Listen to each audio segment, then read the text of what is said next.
Welcome to the second week of June, and welcome to the Driving You Crazy podcast. I am one half of the podcast team. I am the traffic anchor for Denver7 News. I'm Jason Lipper. And I fill a very important role as the pedestrian advocate here on the Driving You Crazy podcast. I'm Joseph Peters. Too many scooters that aren't being driven by people and are instead in creeks and in the middle of the sidewalk.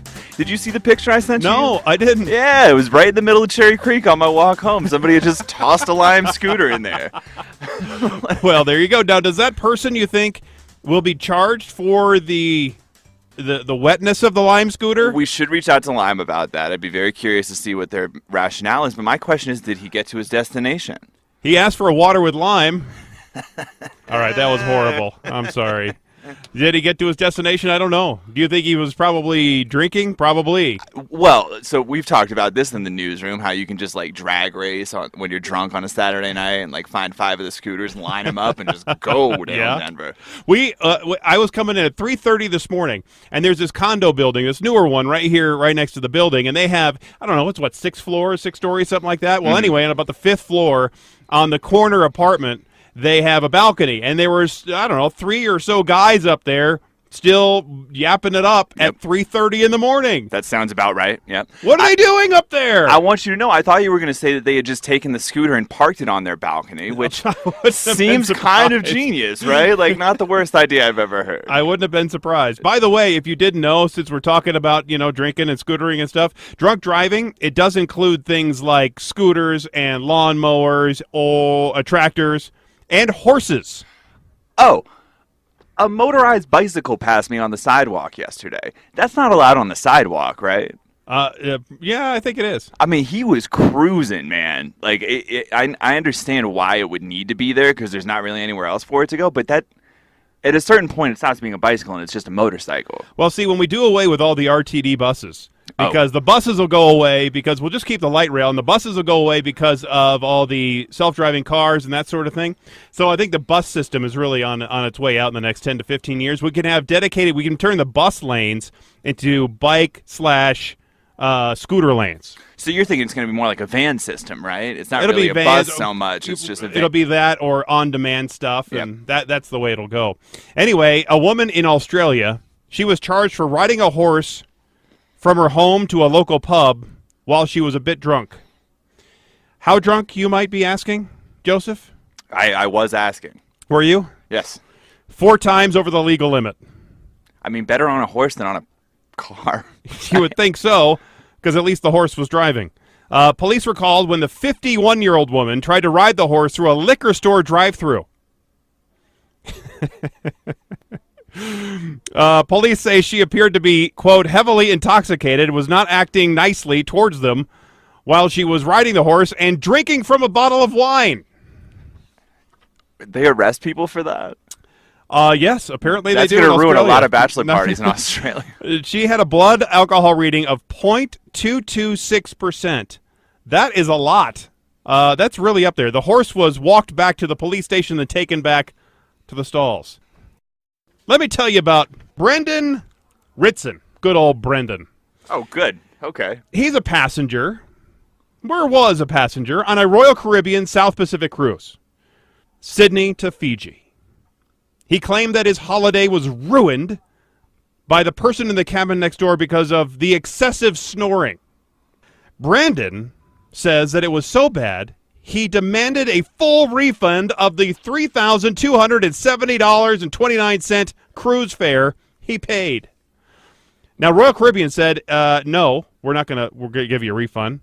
So he went to court, and the court said no because they said Brendan, his refusal to move to a different room on the cruise ship was, quote, unreasonable.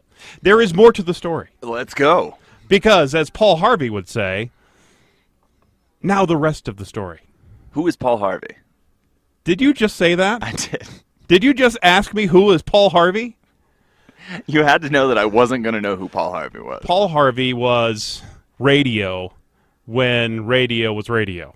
Oh, so like Casey Kasem. Oh, bigger than Casey Kasem. Okay. Bigger than he was radio. He did these 5-minute, the the next, not the next. What am I thinking of? The rest of the stories. These little 5-minute vignette kind of things. And then he also did these 15-minute little news things. Okay. At noon every day, and it would be played. I mean, that's all he did. These 15-minute things. And when I was at this little radio station outside, it wasn't in Statesboro. I think it was in Swainsboro, Georgia. Anyway, the GM, when he hired me, he said, you can do what you want. Basically, here's the button. Get this on the air. And the thing you don't want to mess up ever is Paul Harvey. He goes, if you mess up Paul Harvey once, you're fired. You don't mess up Paul Harvey. Okay. Look him up. Don't mess with Paul Harvey. Anyway, Paul Harvey. He the late, great Paul Harvey, by the way. All right, now on the first night, Brendan and his partner found a water leak on their inside cabin. Okay? They complained and were upgraded to a larger and more expensive exterior double cabin.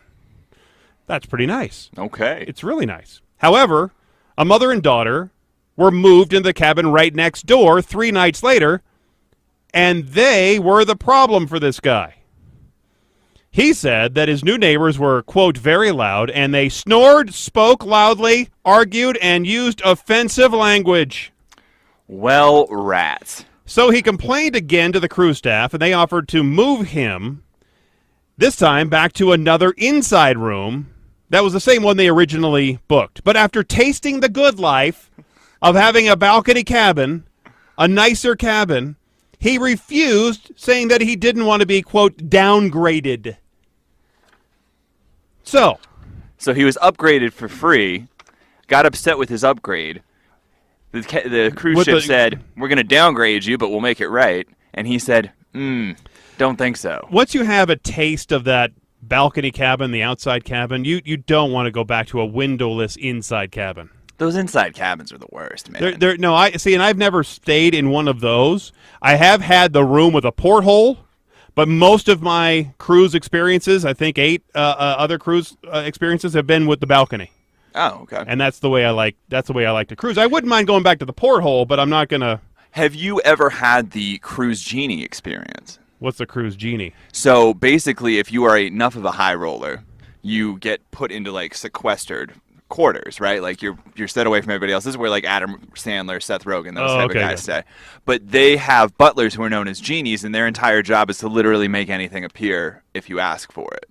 So if I order, say I want steak with a side of sautéed octopus, their job is to find me the steak and the octopus. Nice. If I say I want to watch Jerry Maguire on a 72-inch television, their job is to find me the DVD of Jerry Maguire and the 72-inch television. Very nice. See, when I've been on like celebrity cruises, I've been on their concierge class, which was nice. That was for my honeymoon. Okay. And you know, you get a little upgraded stuff. They make the silly animals there and the towels, and then put them on your bed and give you little snacks and stuff in the evenings. And now you're just talking about Celebrity Cruise Line, right? Well, you didn't go see an actual celebrity cruise like the Paula Deen cruise. No, it's called Celebrity Cruise. It's a Celebrity Cruise Line. It is funny how many washed up people, I guess Paula Deen's not that washed up, have their own cruises, right? And they have those themed cruises. Yeah, well, and they like tag along to the regular cruise, right? So you get on a Royal Caribbean, you're expecting just a regular old cruise, and then you find out there's this little pocket of Paula Deen fans that paid for the full experience, and they're watching her batter a chicken with beer, butter, and breadcrumbs. There's a lot of radio hosts. Mike Rosen here, when I was working with him at KOA, he used to have a cruise that he would have these meetings with his listeners, and they'd get a special Mike Rosen discount, and other radio people, they do the same thing, but just the same thing. No, they have what? Really? Oh, yeah. A KOA guy was having... Oh, yeah, KOA guy was doing these cruises, and they would sell a bunch of these cabins, like to go to Alaska or go to whatever. Jeez. And usually, here's the deal. Those guys, the radio guys, are getting this cruise for free because basically they are selling it. Right. And then you get these other yahoos to get on the cruise with you, and then you're working, air quotes there, because you're going to hold a seminar or two, maybe go on an excursion or two, but you're basically, as a radio guy, getting a free cruise out of it. We screwed up, man. We should be doing no. Believe me, when I was in radio, I was doing all kinds of great sponsorships. That's where the money is. The money is in when you hear all these people, especially at KOA, talking, yelling, about their carpets and the windows and the whatevers. They're getting paid. Well. Okay. I can talk to you out there Well. about how much they're getting paid. There we go. Anyway, back to the celebrity cruise, or this Royal Caribbean cruise. So the next day, when Brendan, he complained to the staff again, right? So he was going to be downgraded. He said, "No, I don't want to. I want to stay in this nicer room." So the cruise staff told Brendan that another cabin was available for him, and he said, "Well, you know what? I'll just let you know." So they've made several offers here to make this right for him. What happened next is that he complained to the cruise staff again about the snoring neighbors and the noise, and it was so intrusive that he and his partner were just kept awake all night long. And on the final day of the cruise, he was again offered a new cabin by the cruise staff, but he claimed that at this point his holiday was already wrecked. So the court found that while the noise from the neighbors may have been disruptive, the cruise management had not failed to give him quality service and tried to accommodate him a bunch of times. So this guy, a serial complainer, didn't get what he wanted. I think the cruise line paid off the judge. You think so? Definitely. That's where the money is, man. There's so much money in cruises. There's no doubt in my mind that the cruise line paid off the judge. I will. I've already booked a cruise, the next one, in January. Don't get into a dispute with them that winds you I up in will the legal not, and it system. will be on Royal Caribbean. It's actually going to be on the Symphony of the Seas. There we go, man. It is the largest cruise ship. It just started sailing last month. It is, right now, the largest cruise ship on the ocean. Okay. 4 water parks, 3 casinos, 2 5-star restaurants. It'll be fantastic. You ready to talk about my boy Elon Musk? Oh, I love him. Tesla, our favorite company, employs 46,000 people, and now they're firing about 4,100 of them. And we talked about this earlier, like a few months back, that Musk was going to flatten his management structure at Tesla, and he was going to make it so he was empowering the employees. And these people that he's laying off is mostly targeting higher paid salaried workers, and he's going to leave alone the hourly factory type jobs, right? So basically, I mean, we laid it out for you. Here's the cynical view. Musk decided to fire all of his brain power, keep the grunts, so that he could keep producing cars, so he could try to salvage something out of his company, which has basically never been profitable. And not only has never been profitable, but has been historically not profitable. Right? The layoffs were always coming. The guy's constantly behind on getting his cars to people on time, and now he has to cut staff. It just seems like another excuse for a company that can't get its act together. No, they are having problems, and without any of the tax incentives like I got for my Volt, if you don't have those incentives to bring the price of those cars down, you're not going to sell any of them. Mm-hmm. Because when I first bought the original Volt, back the 2014 one, that was a incentive of $7,500 from the federal government, and then it was another $4,000 or $5,000 from the state. Right. So that $45,000 car, and that's what brought the price down. When I leased that first one, it brought the price down to a ridiculous level where I was paying like $150 a month. Yep. For this car, because they thought the residual value was going to be held because of these electric cars, and they're not.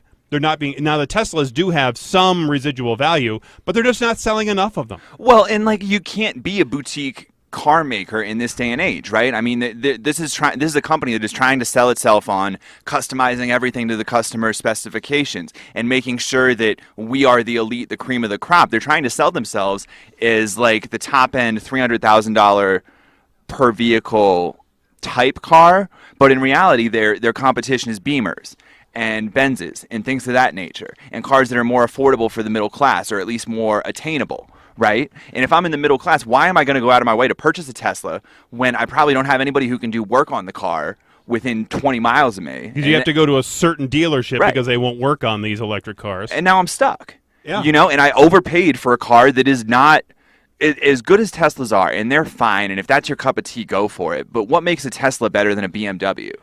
What makes a Tesla better than a Mercedes? And why would I go out of my way to spend the money on a Tesla, which is a much more obnoxious investment? I could just get a Mercedes instead. Because I think the people that buy those cars specifically do it because of the brand, mm-hmm, and because it's an electric car where they think that they're probably saving the planet, because you can buy a much nicer car for less money, right, and just fill it up with gas, like you said, the Mercedes, the BMWs, the Volvos, whatever. And I know for me, with my Volt, I don't have to charge it. Yep. That's why I bought it. It's because I don't have the range anxiety. And I know a lot of people who do have electric cars, because they talk to me when they see the Volt and they ask me about it. Right. And they say, well, what about, how does that work? How does this work? How do you fill it up? Because they'll see me at the gas station. And they say, I thought this was electric. Well, it is, but I don't have. I can just keep driving it forever because I can keep filling it up with gas. Yep. You can't do that with a Tesla, even though they say they have these fast charging stations. You still have to park somewhere for a while. It's like my cable and satellite TV at home. Mm-hmm. I want to get rid of the DirecTV. I just want to because I like watching stuff. I'm my Roku, and I'm all about. You're ready to stuff cut on the cord. I want to cut the cord. My wife does not, because she still enjoys the spoon-fed, this is what's on TV is what I'm going to watch system. There's something to that.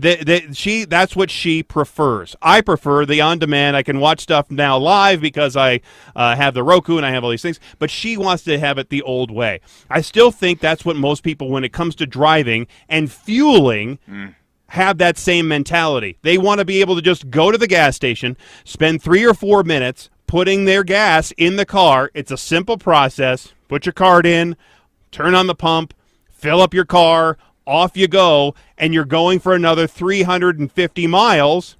You're going for you're going for at least another week and a half or so, or a week of driving. You don't have to stop for a half an hour. Yep. Even with the fast charging stations, you don't have to charge for 45 minutes or an hour to get your car going again for another couple hundred miles. Well, and here would be the point that I'd want to put on it, is that Musk is a guy who built all of his companies based on a reputation, right? A reputation for being environmentally friendly, maybe, or a reputation of just plain being cool. Yeah, that's what it is. It's a cool car. And it's Tesla's cool reputation. Technology. It's his reputation in the spacecraft industry. It's their same reputation that he thought was going to get him to build the Hyperloop. The problem is that I don't think people think Tesla and think cool anymore, or at least not as many as used to. And I think that reputation is going to continue taking a hit as people stop reading the stories about how great Tesla is as a vehicle and how great they are as how great their automakers are, and they start reading more articles about how they can't hit deadlines, how they can't turn a profit, things like that. It's the same thing that happened with Chipotle. When Chipotle first broke onto the national scene, they had this great reputation. They had the best burritos, and that reputation gets chipped away and chipped away and chipped away, and you're left hanging your hat on the product. And I just don't think Tesla's product is going to be there once that reputation evaporates. Especially for Chipotle when you start poisoning people. Well, I mean, that's bad. Now, Tesla hasn't started poisoning people, but they also have touted their automation technology, self-driving technology, and then you have several significant wrecks because of it. Right. So that's a little bit of a setback. But the price, overall the price of these cars, they're nice cars, but I still wouldn't buy one because of the range anxiety that I would have, and I don't have to worry about charging it up every night. You're basically fueling it every day, and that gets tiresome. Yep. 100%. So do you think Seth Rogen has a Tesla? Oh. Who do you think, like, celebrity people have Tesla? Do you think they all Seth have? Rogen's too cool for a Tesla, man. You can't hotbox a Tesla, first of all. So I would say more like a Gwyneth Paltrow might have a Tesla. Okay. She seems like a very good candidate. James Franco definitely has a Tesla. Jennifer Aniston, maybe? But I don't think she drives much. I feel like she probably has one of those George cars that's comfortable to ride in the back George seat. Clooney would have a Tesla. Clooney's got something nicer than a Tesla. Clooney I could see in a slingshot, man. Have you seen these slingshots? No. What is this? Oh, God. Google it for all the listeners at home. Slingshot's a 3-wheeled, like low to the ground. It looks like the Batmobile. Oh, man. I probably have. You've definitely seen them around town. Once or twice I've been like, what is that? Well, I actually Googled it, and it's a slingshot. And they're, oh, my God, they're beautiful. I mentioned Seth Rogen because I wonder if he's the public transit hero we need. Is he? Well, that's the question, because we've all heard by now the sexual misconduct accusations against Morgan Freeman, right? Yep. Well, he was signed on to be the voice of Vancouver's TransLink train system as part of an ad campaign for Visa this summer because, he was the voice of Visa, but they quickly dropped him after these accusations came out, just like everybody else who has the accusations. Right. All the companies run away like they're on fire. Well, as the voiceover is now open for anybody, I suppose, to take over, right? The TransLink system says they needed a new voice, and Seth Rogen says he's available. I mean, I'm available, too. You are also available. That's I am true. available. I have no real connections to Canada, except I grew up in Detroit, and I used to listen to radio stations in Canada. There you go. I've been to Canada. I used to watch the CBC.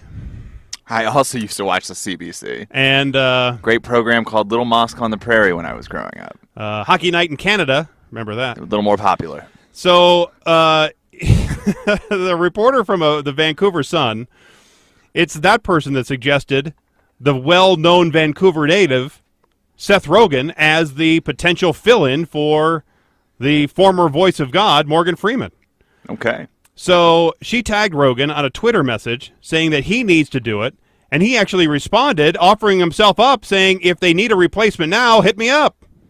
That's quite the different voice from Morgan Freeman to Stoner Guy. You know who else would probably be willing to do it? Ryan Adams. Is he Canadian? I have no idea where he's from.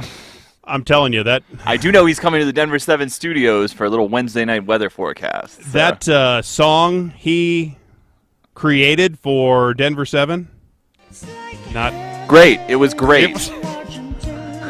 It was one of the best songs I've ever heard, and I don't know what you're talking about. There are other Canadian actors that could. Well, how about Justin Bieber?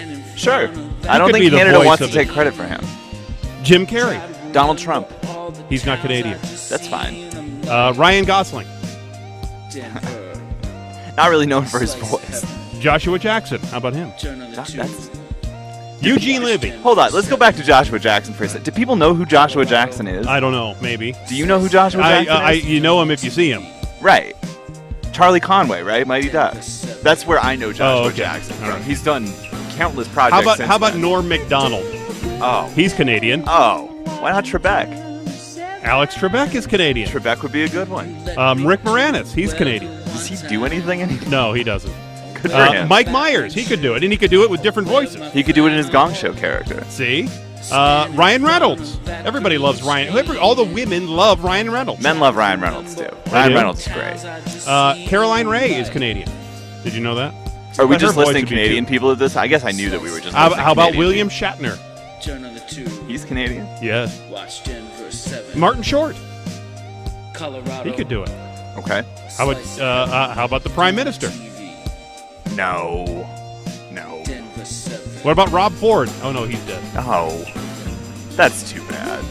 Can we just, take clips of Rob Ford talking in the past and put them together and, robotize Rob Ford? Coming up, the car vending machine. It's a thing, and it's expanding. Oh, Don Cherry. Don Cherry. He'd be a perfect choice. There you go.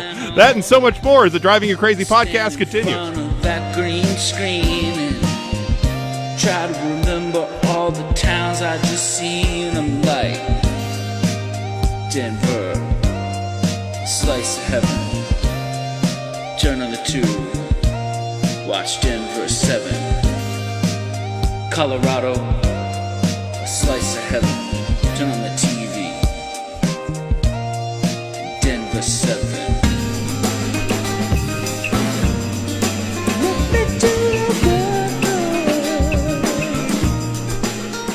Here's a reason to watch Denver7 every morning. We always have the latest information you need to help plan your day for your whole family. We've got a full team of reporters that are here around the clock all night long, making sure we can advance stories so you know how these things affect you and your family that happen across. It could be a Broncos victory. It could be something about a road being closed or something that affects you and your kid at school. Mitch Jelniker, only on Denver7. I'm always working a day ahead, so it's not the breaking news. And there are times where I'm like, oh man, I wish I could be out there and doing those stories, but getting those characters involved and finding the reasons to make people care, whether it's in the garden with a bunch of little 5-year-olds, doing stories that are in the community and you're getting to know people. I think that's the most important, because so often people say, well, where did you get that story idea? The best story ideas that I do are from people in the community after meeting them or saying, hey, reach out to me if you have an idea. And they're these ones that people care about, and you can tell that when you're telling it. Connor Wist, only on Denver7.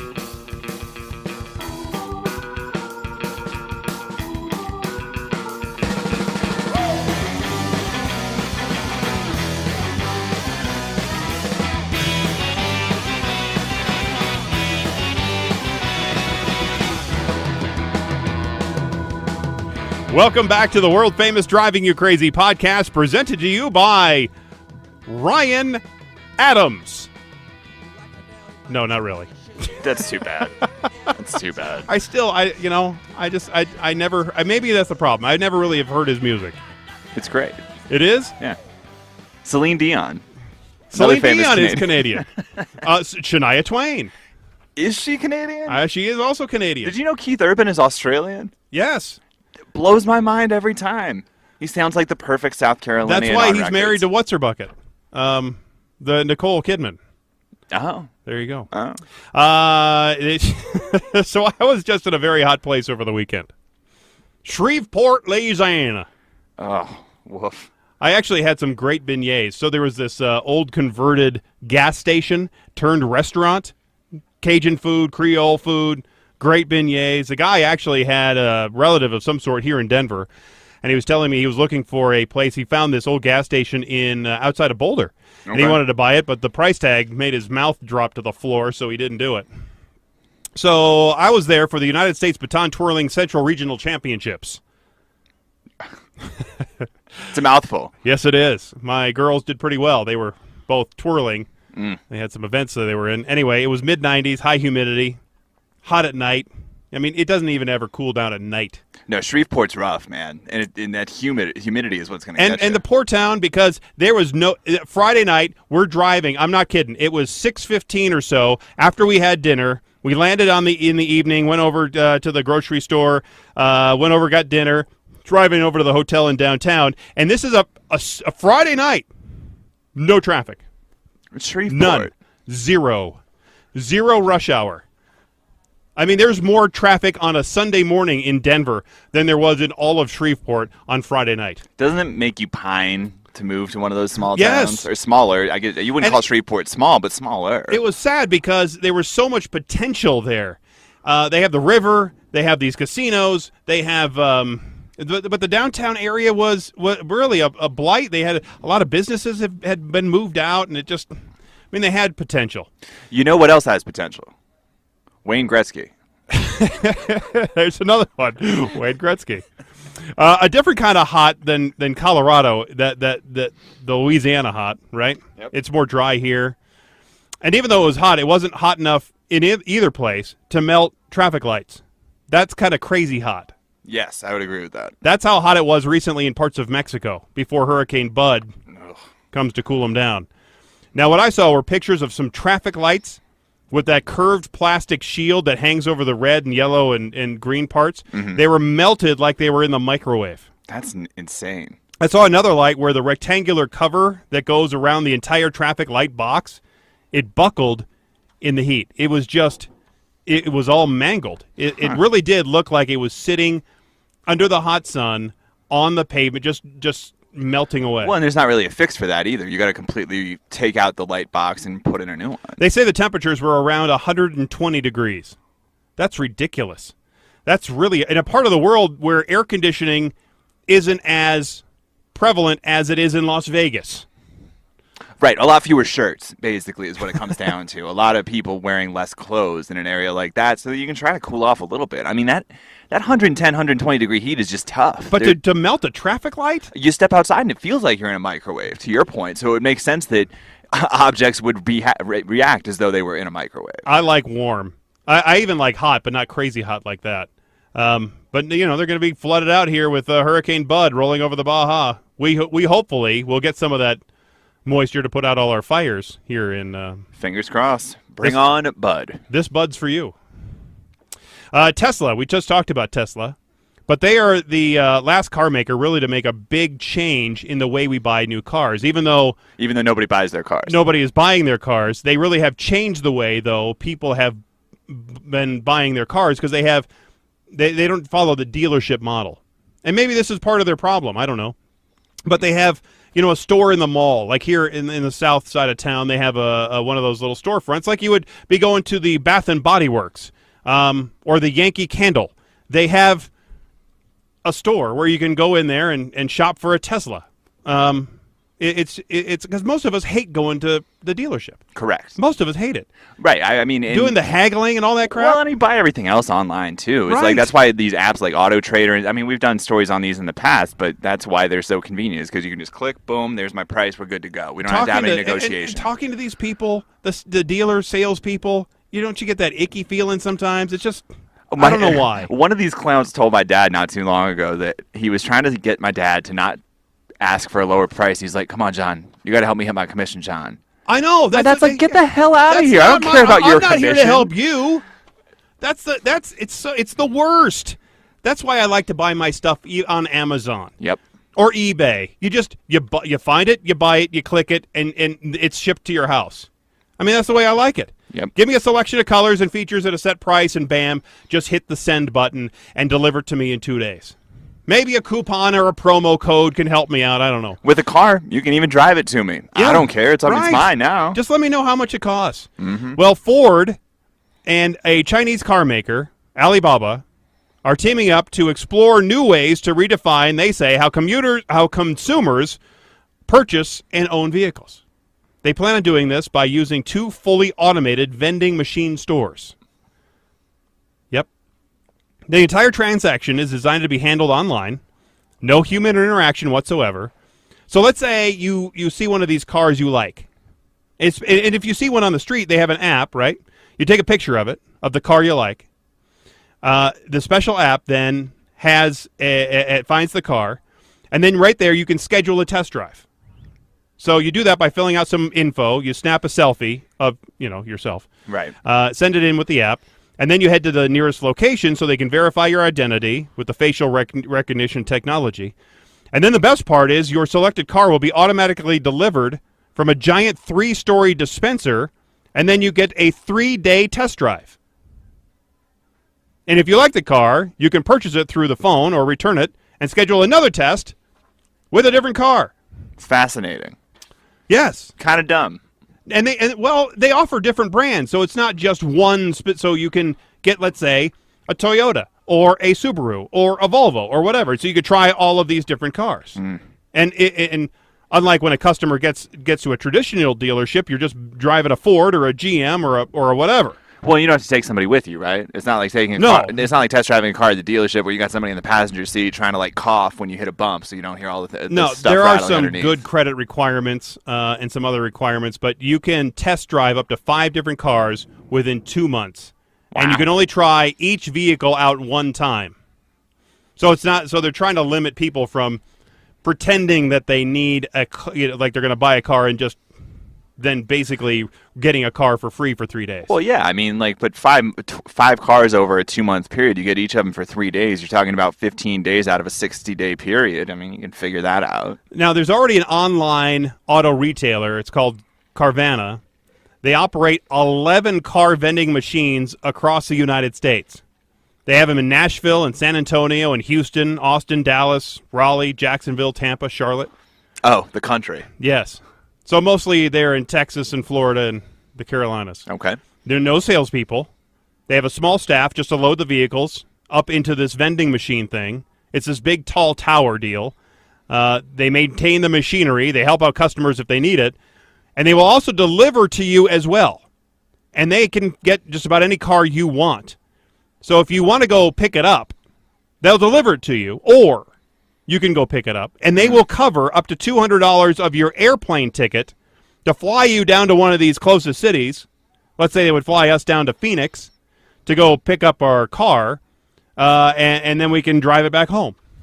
Wonderful. That's pretty convenient. Sounds great to me. Now, in Singapore, they have a 15-story luxury car vending machine filled with Porsches and Lamborghinis and Ferraris. It's specifically for Kim Jong-un and Donald Trump. Something like that. The only customer. I don't think Don is going to be driving in a Lamborghini, though. That's true. I just don't, Oh, unrelated. Drake. Drake would be great. He's Canadian? You knew that. I did not know that. He's Canadian.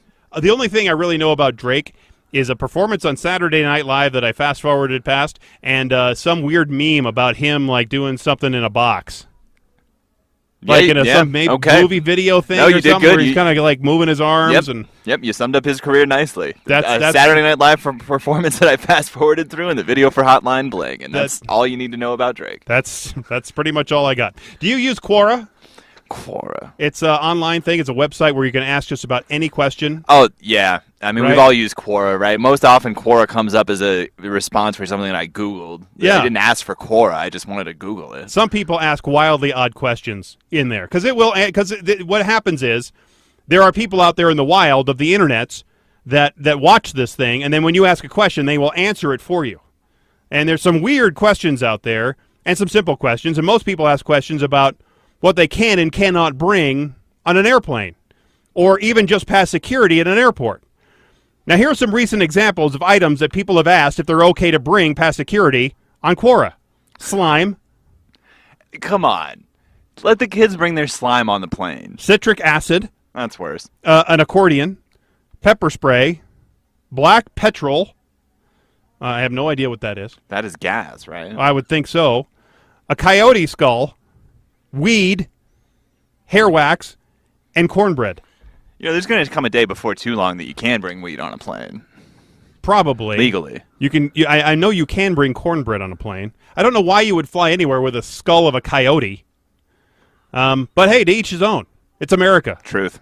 I do know that you can take twirling batons through security, but they did check our bags in Shreveport because they didn't know what all this metal was in our carry-on bag.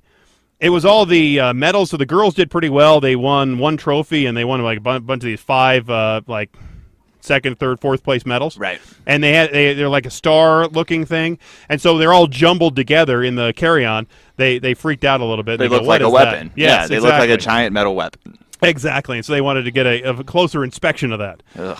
Now, of course, violating any TSA rule, you can get fined. You most likely miss your flight, so it's well worth checking beforehand to make sure that you're not going to get in trouble. So the TSA has a helpful "What Can I Bring" search tool on their website to search before you pack. The final decision really at any airport is really with the TSA staff on site.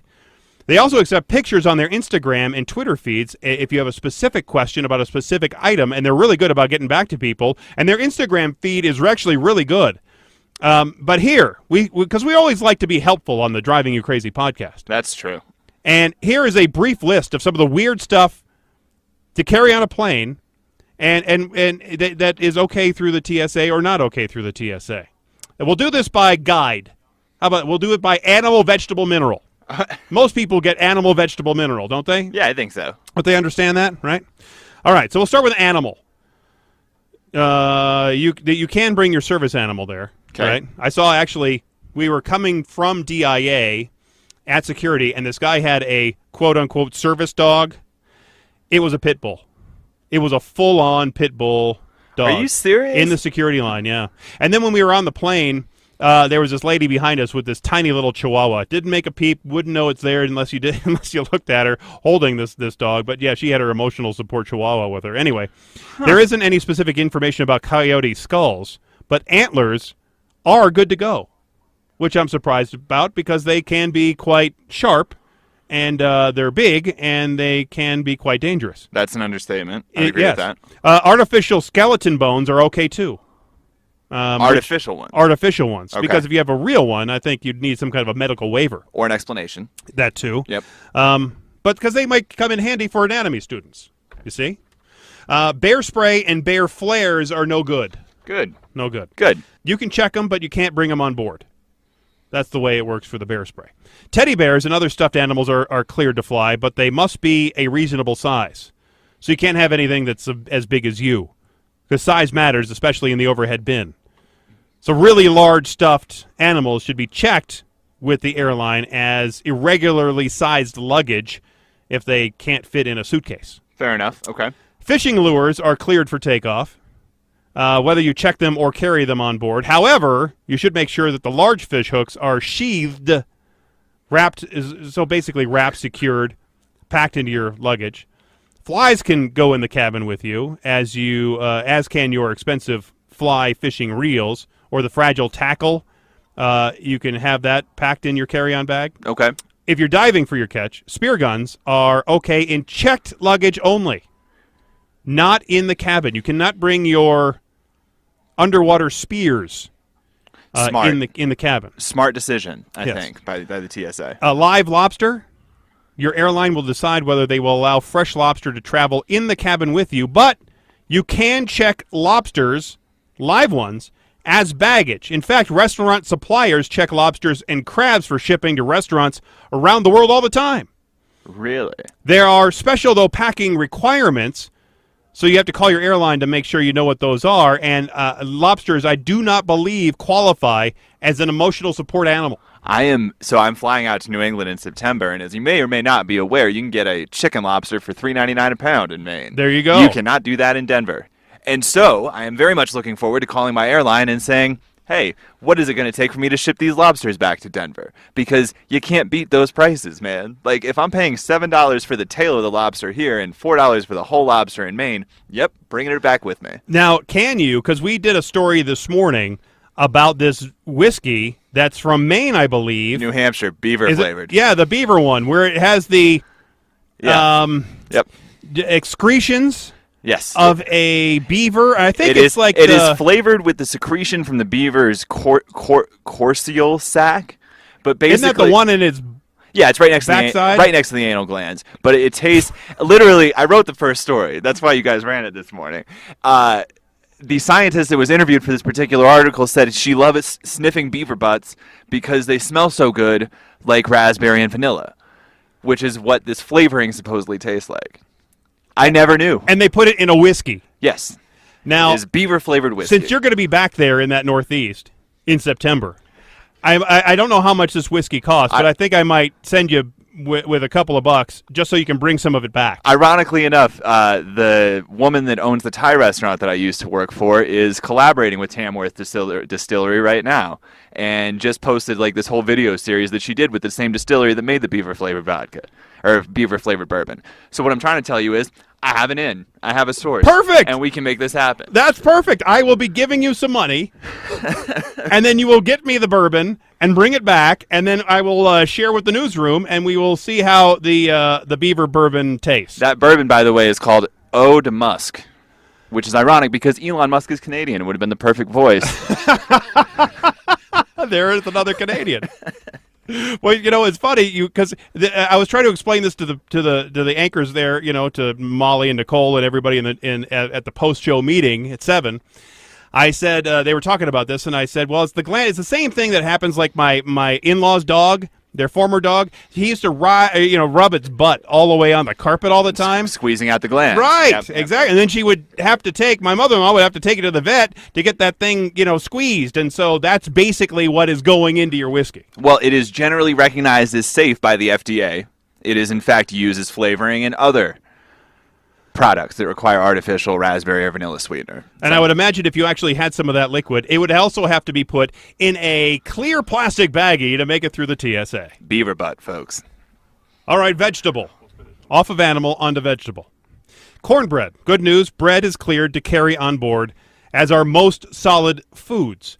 I can attest to that because we bring foods for the girls, snacks and sandwiches sometimes, those Uncrustables, other kinds of snacks for the girls all the time on the airplane because it helps us out. Let me say to you, from all the other passengers in the world, do not be bringing any tuna fish sandwiches on the airplane. No, we haven't done that. One time when Gina and I were flying through Memphis, we got on the plane and somebody had stopped at a barbecue spot there in the airport and brought the barbecue as a takeout in the airplane. And, of course, I mean, it smells. It smells like barbecue. Yes, I like the smell of barbecue, but not on a 3-hour flight. That one's kind of unfair.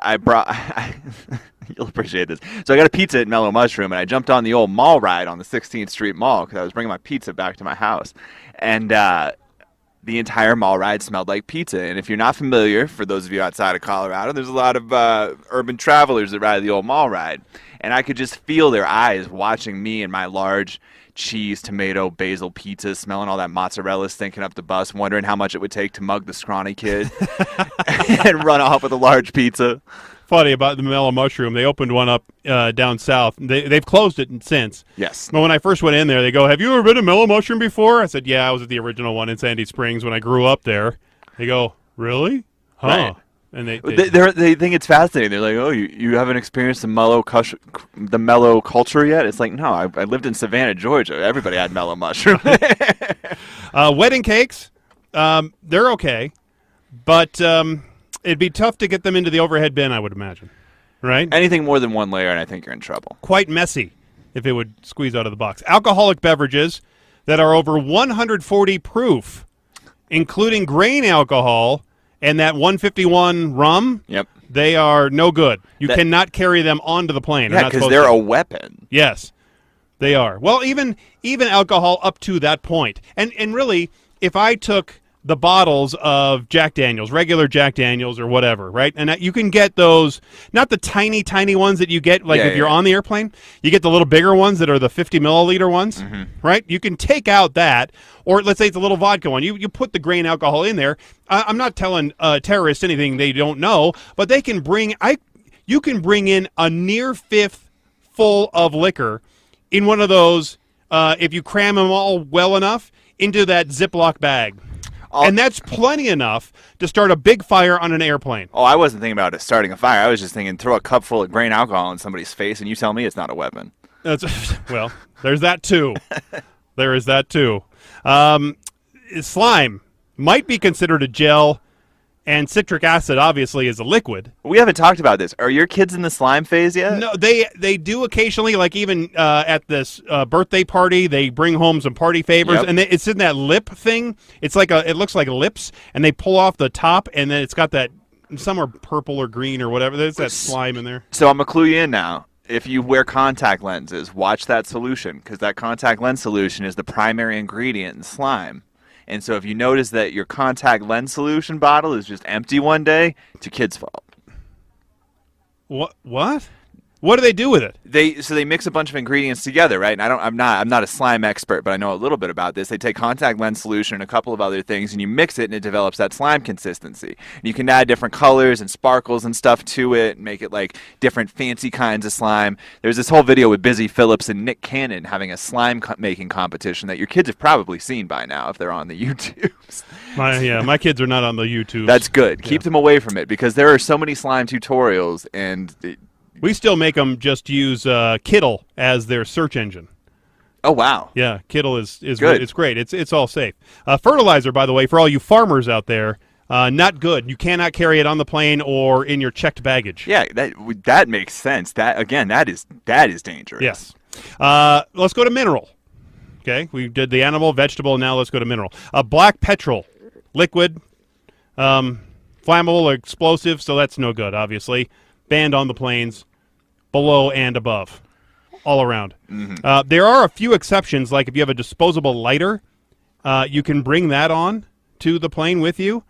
But the TSA has a whole dedicated list to individual flammable and explosive items that you can check out on their website. Hair wax qualifies as a paste, by the way. Interesting. Okay.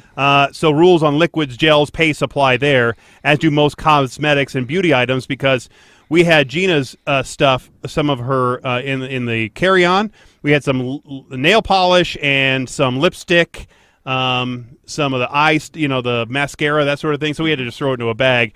It's actually kind of funny. There was this woman. We're coming into Shreveport. So we landed at Shreveport. We're walking through the terminal. This airport is so tiny. We're walking right past the security. There's 3 security people there, and there's really nobody going through security. I mean, they have these small regional planes that carry 40 or 50 people, and so maybe a couple of people through security at a time. Well, there's one woman, so the security person has this bag open, this regular suitcase open, and I kid you not, she's there and she says, "Oh, goodness, this woman brought her entire bathroom with her." Oh, and it was not nothing was in bags. Everything was just thrown into the luggage. That's Shreveport glamorous right there. Never flown on a plane, has no idea about the packing rules, but knows that she needs to look pretty when she gets to Las Vegas. So she packs the whole damn thing. She did, and so she had a rude awakening when it came to trying to get through security. That's the same woman who only brought one change of clothes, so it's going to be an exciting 2 weeks. Accordions are musical instruments, and they have required special screening, but otherwise they're okay. Even if they're in a checked bag, they have special screening. Some instruments can be carried on board, but brass instruments must be packed in checked luggage, so you can't bring your trumpet on the plane. I don't know anything about music. Would that include like a flute? A flute is a woodwind. Okay. So probably, I would say you would have to call the TSA on Well, that. in any sort of drum, right? I would think that they would have to do a Because screen it's a on size that. requirement there, Well, too. not only that, but I mean, a drum is an object that you can put other objects into, and that is typically what TSA is trying to avoid. Yes. Obviously, weapons are a problem on planes. There are specific rules for what is permitted and what's not, obviously. So lightsabers, they're not on the list, so I guess they should be fine. What do you think? I mean, you're the expert here. I mean, lightsabers are maybe the lack of technology to create a actual lightsaber. Only one of us shouldn't has slow been you down. seen by millions of people swinging a lightsaber on the Denver7 studio. And here's a spoiler: wasn't me. I wasn't invited to that video shoot. That was pretty fun. You weren't in the newsroom when we were doing that? No. You weren't? I was nowhere to be seen in that video. Although Kevin Krug's big bald head, shout out Kevin Krug, where are you, man? He made an appearance. Oh, yes, he did. He said he was not happy watching you and Lisa run around the newsroom for 2 hours. You were very distracting. We were very distracting, and everybody in the newsroom had to be very quiet. They had to just pretend that they did not see us doing what we were doing. And Lisa, being Lisa, she was trying to honestly just beat the hell out of me. And she broke 2 of those lightsabers. 2 of them. She broke them. These plastic. I mean, it was fun though.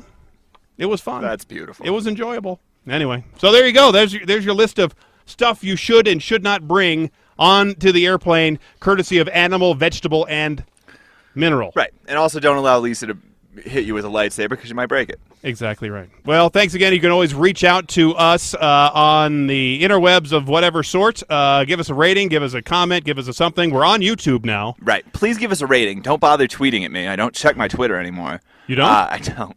I deleted the app from my phone a month ago, and it's been really great. My wife says it's the strangest stand I've ever taken, but it feels so good. Yeah. You know what? Because I had to get my wife's old... Anyway.